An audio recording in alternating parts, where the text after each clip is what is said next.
Alt news के सह संपादक मोहम्मद जुबैर को दिल्ली के केस में मिली बेल। मद्रास हाईकोर्ट ने मंगलसूत्र ना पहनने को पतियों पर मानसिक क्रूरता माना। और केरला हाईकोर्ट ने आरएसएस कार्यकर्ताओं को मर्डर केस में किया बरी। नमस्कार, मैं भद्रा सिन्हा और मैं अपूर्वा मंधानी और हम आपके सामने एक बार फिर कोट अनकोट का ये एपिसोड लाए हैं। जैसा कि आप जानते हैं, इस शो पर भद्रा और मैं आपको पिछले हफ्ते हुई बड़ी और दिलचस्प कोर्ट की खबरों के बारे में बताती हूँ। इस हफ्ते हमारे पास जो आपके लिए सबसे पहली खबर है वो आ रही है दिल्ली के एक कोर्ट से। ये मामला दिल्ली के कोर्ट तक सीमित नहीं है। ये मैं बात कर रही हूँ जुबैर के केस की। मोहम्मद जुबैर ऑल्ट न्यूज़ के जो कि सह संपादक है, सह संस्थापक भी हैं। उनके खिलाफ काफ़ी केस दर्ज हुए हैं। सबसे पहला जो केस था वो दिल्ली में हुआ था। 27 जून को उनकी गिरफ्तारी हुई थी।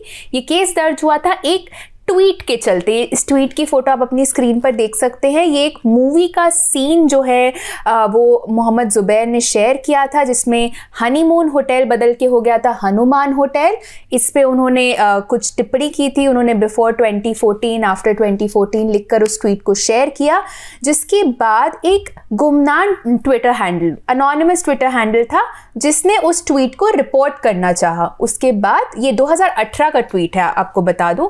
इसके बाद दिल्ली में उनके खिलाफ केस दर्ज हुआ। 27 जून को उनकी गिरफ्तारी हुई, जिसके बाद तब से वो तिहाड़ जेल में है। जैसे ही उनकी एक केस में गिरफ्तारी हुई, यूपी में उनके खिलाफ कई और केसेस भी फाइल हुए, कई और ट्वीट्स को ही लेकर।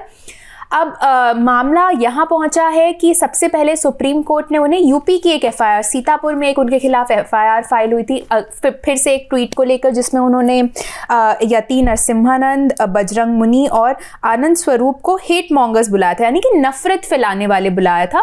इस पर उनके खिलाफ एक एफआईआर फाइल हुई थी, लेकिन सुप्रीम कोर्ट ने उनको इस एफआईआर में बेल दे दी थी। अब उनको दिल्ली के एक कोर्ट ने इस केस में भी एक बार उनकी बेल रिजेक्ट हो चुकी है। एक मैजिस्ट्रेट ने उनकी बेल को खारिज कर दिया था, लेकिन अब सेशंस कोर्ट ने उनको बेल दे दी है। लेकिन आपको बता दूं कि जुबैर अब भी जेल में रहेंगे, क्योंकि यूपी में उनके खिलाफ जो और एफआईआर दर्ज हुई है उनमें उनको अभी तक बेल नहीं मिल पाई है। बिल्कुल अपूर्वा, इसमें जो सेक्शंस लगाए गए हैं जुबैर के खिलाफ वो बेसिकली वो है हर्टिंग रिलीजियस सेंटिमेंट्स को लेके।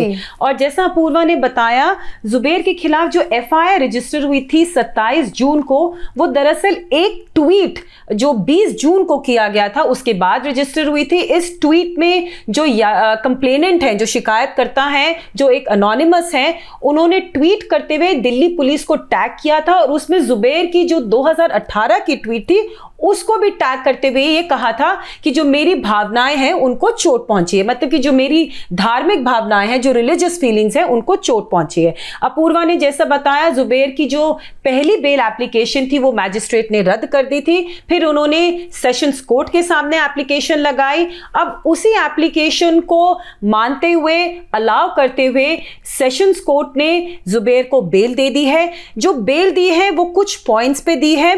पहली बार जो सेशंस कोर्ट ने ये बोली है, जो पहली बात उन्होंने ये बोली है कि जो जुबैर का जो ट्वीट है वो हमारी जो आर्टिकल 19 है, जो हमारा संवैधानिक अधिकार है, right to free speech and expression, एक तरीके से उसके अंडर कवर होता है। और जो ये राइट है और जो ये अधिकार है, ये लोकतंत्र के लिए बहुत ज़रूरी है। तो इसलिए जहाँ तक कोर्ट का मानना है, इस तरह का जो ट्वीट है उसको लेके यदि ऐसा कोई केस रजिस्टर होता है तो वो जो ये संवैधानिक अधिकार है उसका एक तरीके से वायलेशन है। दूसरी बात जो कोर्ट ने ये बोली है कि जहां तक ये शिकायत है कि इस ट्वीट की वजह से किसी राजनीतिक पार्टी को ठोस पहुंची है, तो कोर्ट का ये मानना है कि राजनीतिक पार्टियों का जो वो अपना काम है वो अपना काम करते हैं, और राजनीतिक पार्टी चूंकि उनका काम ऐसा है, पब्लिक डीलिंग का काम है, तो उनको एक तरीके से उनको यूज टू होना चाहिए पब्लिक क्रिटिसिज्म को लेके। तो अगर किसी ने ट्वीट किया है किसी राजनीतिक पार्टी को क्रिटिसाइज करते हुए, तो इस तरीके का ट्वीट भी जो है जुर्म नहीं कहलाया जा सकता, कोई क्रिमिनल ऑफेंस जो है इससे ये सामने नहीं आता। तीसरी चीज जो कोर्ट ने ये बोली है कि ये जो ट्वीट है, ये जो कंप्लेंट जो ट्वीट हुई थी, ये 20 जून को ट्वीट हुई थी और एफआईआर जो रजिस्टर की गई थी 27 जून को की गई थी। अब 20 जून से लेके 27 जून तक 7 दिन का जो था उसमें गैप था और 27 जून से लेके अभी तक इतने दिनों के बावजूद जो है दिल्ली पुलिस ने अभी तक उन शिकायतकर्ता की स्टेटमेंट को रिकॉर्ड नहीं किया है। तो कोर्ट का ये मानना है कि इतने दिन बीत चुके हैं और अभी तक दिल्ली पुलिस की इन्वेस्टिगेशन खत्म नहीं हुई है, इसमें कोई स्टेटमेंट जो है रिकॉर्ड नहीं किया गया है। अब जो वो फिल्म थी जिसके सीन को लेके जुबैर ने ट्वीट किया था, उस फिल्म को लेके कोर्ट का ये कहना है कि इस फिल्म जो है बहुत सालों पहले रिलीज हुई थी। इसको फिल्म सर्टिफिकेट जो बोर्ड है जो फिल्म्स को क्लियरेंस देता है, उन्होंने क्लियरेंस दी थी और इस क्लियरेंस के बाद उस वक्त जो है कोई शिकायत नहीं आई थी इस फिल्म के खिलाफ। तो अब ऐसी क्या बात हो गई कि शिकायत आ गई। और 2018 में ये ट्वीट किया गया था और 2018 से लेके 2022 4 साल जो है वो बीत चुके हैं और इन 4 सालों में जो है जो जुबैर के खिलाफ या उनको ट्वीट को लेके किसी ने भी ऐसी कोई शिकायत नहीं करी कि किसी की रिलीजियस फीलिंग्स हर्ट हुए हों। इसके साथ साथ कोर्ट ने कुछ हिंदू धर्म को लेके भी टिप्पणी करी है। उन्होंने ये कहा है कि जो हमारा हिंदू धर्म है वो बहुत टॉलरेंट है, इसके जो फॉलोअर्स हैं वो भी बहुत टॉलरेंट है और वो इतने टॉलरेंट हैं कि अपना इंस्टीट्यूशन या अपनी ऑर्गेनाइजेशन या अपने ऑफिस या अपने कंपनी का नाम जो है कुछ भगवान के नाम पे रखे जाते हैं, मतलब कि गॉड्स एंड गॉडेसेस के नाम पे रखे जाते हैं। कोर्ट ने ये बोला कि जो मिनिस्ट्री ऑफ कॉर्पोरेट अफेयर्स की जो वेबसाइट है, यदि आप उसको देखेंगे तो ऐसी ढेर सारी कंपनीज के लिस्ट में ऐसी ढेर सारी कंपनीज हैं जिनके नाम जो है गॉड्स और गॉडेसेस पे हैं। तो इसलिए जो ये ट्वीट है जिसमें भगवान हनुमान का नाम आया था, उसको अब यदि जुबैर ने ट्वीट किया है तो वो किसी तरीके से किसी के रिलीजियस फीलिंग्स को हर्ट नहीं करता। तो ये सारे पॉइंट्स को अपने ऑर्डर में इंक्लूड करते हुए जो ट्रायल कोर्ट है उन्होंने जुबैर को बेल दी है। मौलिक अधिकारों से लेकर देवी देवताओं तक, हिंदू धर्म तक काफ़ी संवेदनशील ऑर्डर है। अगर आपके पास समय हो तो उसको भी ज़रूर पढ़ें। मेरी जो सहकर्मी है बिस्मी तास्किन, वो भी इस पर एक डिटेल्ड रिपोर्ट भी लिख रही हैं, तो उसका जो लिंक है वो इस वीडियो के डिस्क्रिप्शन में रहेगा, तो आप उसे भी अगर आपके पास समय हो तो वो भी ज़रूर पढ़ें। अब चलते हैं तमिलनाडु की तरफ। वहाँ पे मद्रास हाईकोर्ट से एक ऑर्डर आया है जहाँ पे कोर्ट ने ये कहा है कि पत्नी का मंगलसूत्र ना पहनना पति के लिए मानसिक क्रूरता है एक तरह से। अब इस केस में हुआ क्या था आपको संक्षेप में बता दूं। इसमें चेन्नई के इरोड में स्थित एक मेडिकल कॉलेज में जो ये पति हैं, इनका नाम था सी शिव कुमार, ये बतौर प्रोफेसर काम करते थे। अब इन्होंने फैमिली कोर्ट में डिवोर्स की अर्जी लगाई थी, लेकिन कोर्ट ने उनको डिवोर्स देने से इनकार कर दिया। इसके बाद वो मद्रास हाईकोर्ट पहुंचे। मद्रास हाईकोर्ट ने लेकिन उन्हें डिवोर्स दे दिया और इसके साथ साथ 2-3 बातों पर डिवोर्स दिया, जिसके बारे में भद्रा आपको और बताएंगे। लेकिन इसके साथ साथ कोर्ट ने ये भी देखा कि पति से अलग होते समय पत्नी ने अपना मंगलसूत्र उतार दिया था और ये बात कोर्ट को कहीं खटकी। कोर्ट को ये लगा कि इससे पति की भावनाओं को ठेस पहुंचा है। कोर्ट ने कहा कि ये सामान्य समझ की बात है कि दुनिया की इस हिस्से में होने वाली विवाह समारोह में मंगलसूत्र बांधना एक आवश्यक अनुष्ठान है। महिला ने ये बात भी स्वीकार की है कि उसने मंगलसूत्र को हटा दिया और उसे बैंक लॉकर में रखा था। ये एक ज्ञात तथ्य है कि कोई भी हिंदू विवाहित महिला अपने पति के जीवन काल में, यानी कि उसके जीते जीते किसी भी हालत में खुद से मंगलसूत्र नहीं हटाएगी।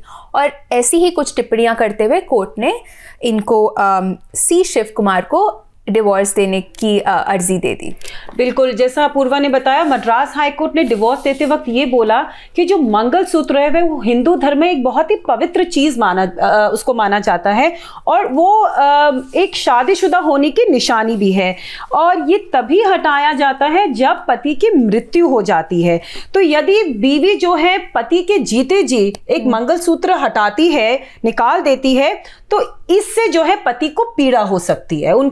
उनकी जो जैसे कहते हैं, जैसे कोर्ट ने बोला मेंटल क्रूरटी जिसको उन्होंने बोला, उसके साथ साथ उन्होंने इस चीज को, जो ये एक्ट है, जो ये मंगलसूत्र हटाने वाला एक्ट है, उसको एक्चुअली अनसेरेमोनियस बोला, मतलब कि असामान्यिक जिसे तरह कहते हैं उसको कोर्ट ने बोला।